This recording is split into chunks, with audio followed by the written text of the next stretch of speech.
It's harder to clip out. Hey, what is our mileage read at? 20 miles. Day one on the bike.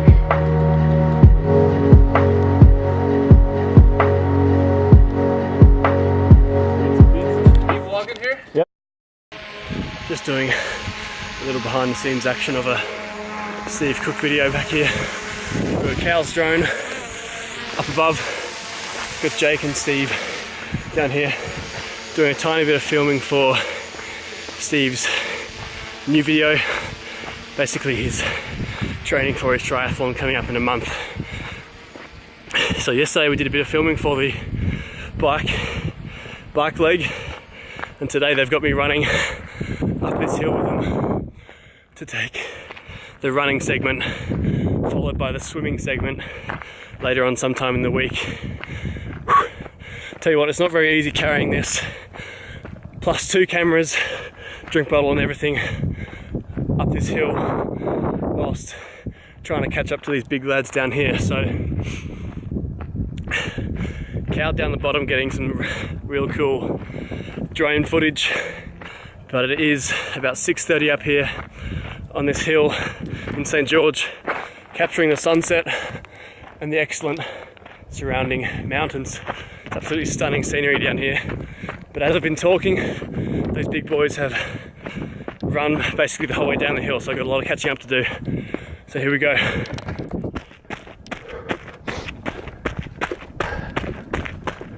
Bring it back to the wind. Flick it in sport mode and just bring that sucker home. Where's sport mode? By your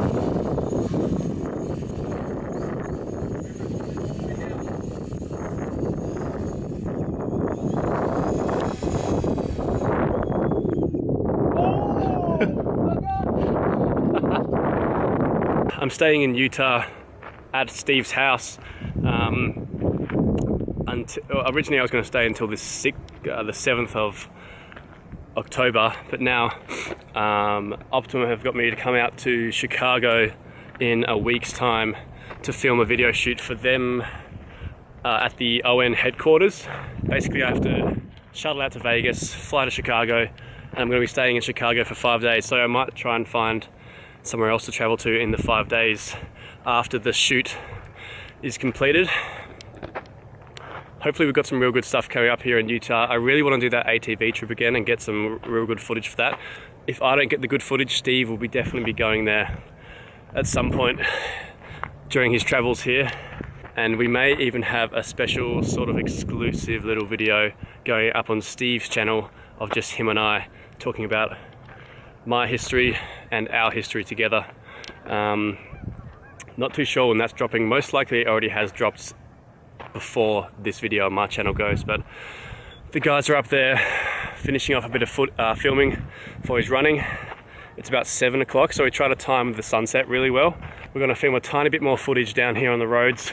I'll be in the car with my hand out the window with the camera, but these guys gotta do a bit of training for their triathlon. They've got about 3 miles left to run, and I'm the personal Steve vlog camera holder for tonight.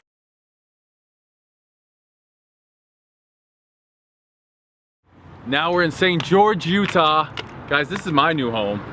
James is over here staying at the casa.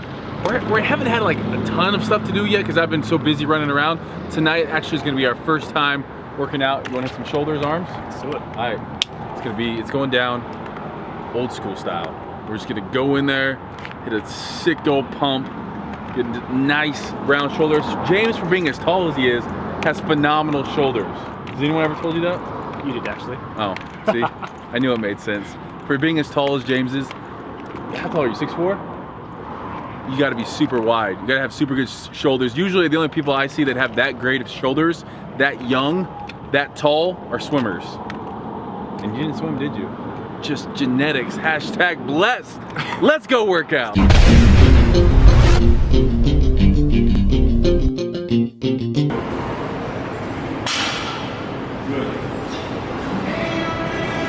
Touching it yet. I'm not touching it yet. Strong. Come on, come on. Do it. Come on. Come on. Come on. Come on.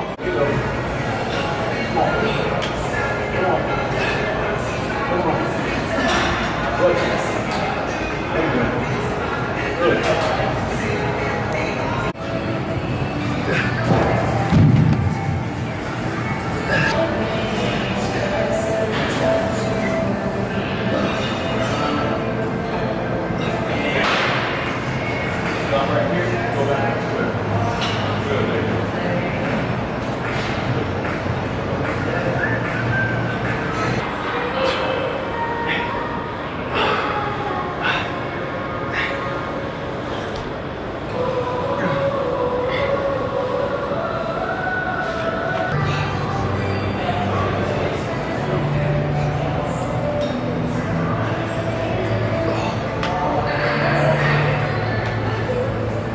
How much do those suck?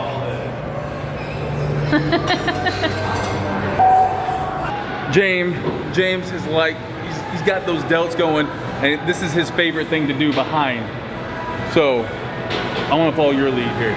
So I find that when doing standing side lateral raises, instead of coming in front of the body like this, I find that loads the traps a bit more than if you instead come behind the body and bend the knees and sort of hinge back like this. So instead of coming out like this,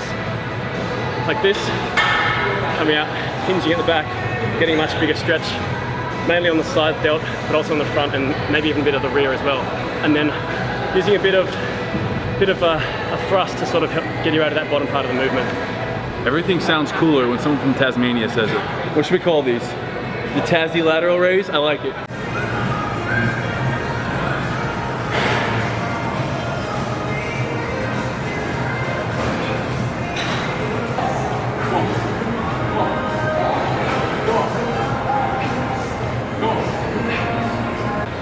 Yo, secret to James's shoulders right now. Those Tassie lateral raises. Hashtag Taz. Hashtag big lad. You almost done? We got in and out to go to. We got an in and out date. Double double, double single, light spread, protein style, animal style.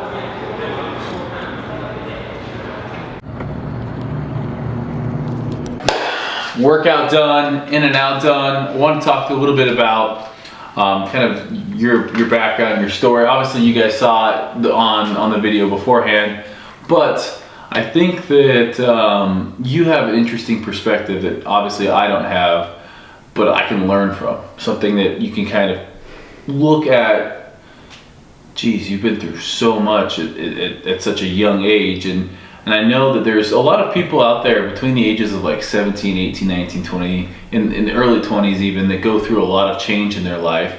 And probably, you know, the majority of them won't be as hard or as dramatic as something that you went through. But what can you kind of give to people that are going through tough times? What can you tell people? Well, you know, what did you tell yourself going through cancer 2 times? Well, one of the things that people always ask me about is motivation. How do you stay motivated during not just training, but just life in general? And mainly, what I think is, what's the point of being unmotivated? And the thing that I like to just keep doing is just think with a big thing that I like to sort of promote is positive thinking and positivity. And people who are unmotivated or depressed with anything in life, I just say to them, what is that point of being unmotivated or depressed? Like, there's no actual... Like, where's it gonna get you? Yeah, exactly. Well, I just didn't give any negative thoughts any time of day, because they wouldn't bring any sort of positive or any sort of good outcome at all. Would you recite anything? Like, was there a motto you kind of... Basically, it sounds kind of cliche, but it's just like, got to keep your eye on the prize. Yeah. And I didn't give any sort of negative thinking any time of day. Just had the end goal in mind and just kept it going. That's pretty heavy. And I think that, you know, when we went in there, Sean and I, like, I didn't know what to expect. The first thing, like, you know, I was looking at all of your pictures on the wall, and I was like, yo, my dude's got a solid physique. And I think that there was no doubt in my mind. Like, I could feel the type of person you were. And I knew, you know, when we came back the following year, that we'd see you again, and that, you know, I was like, man, when he gets through chemo, when he clears all this up, I want to see him on the Optimum Nutrition stand. And I told everyone, like, that's Optimum Nutrition's, their tagline is always true strength. And I, you know, just being there, it's like, this is true strength. He's in the middle of that thing that when he gets through, you're gonna be able to look back and be like, that was a moment where you have to dig down deep and you have that true strength. And sure enough, a year later, you're on the Optimum Nutrition stand at the Arnold Australia as an ambassador. Yeah. Crazy. It was so fun to see. And then you went on, just for the people out there, and became an Optimum Nutrition full-fledged athlete, what, like 4 months ago? 6 months ago, yeah. 6 months ago. Yeah.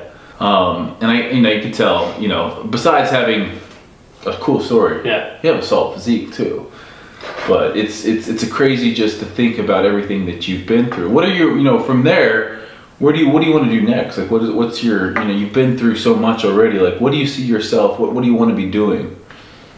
Well, one of the things that, like, well, kind of backtracking a bit. When I was first diagnosed, my friend recommended that I start documenting stuff, which I'm sure quite a lot of people have been exposed to. And one of the things I really want to get out is basically that us two, we work in an industry, like health and fitness industry, and what I've found, because for myself, I've sort of seen the best and the worst of both industries. And when I talk about health, I'm not talking about like a healthy salad or going for a run. I'm talking about like medical health, which from my perspective, looking at Instagram and Facebook and YouTube, that sort of stuff, isn't promoted nearly at all. Right.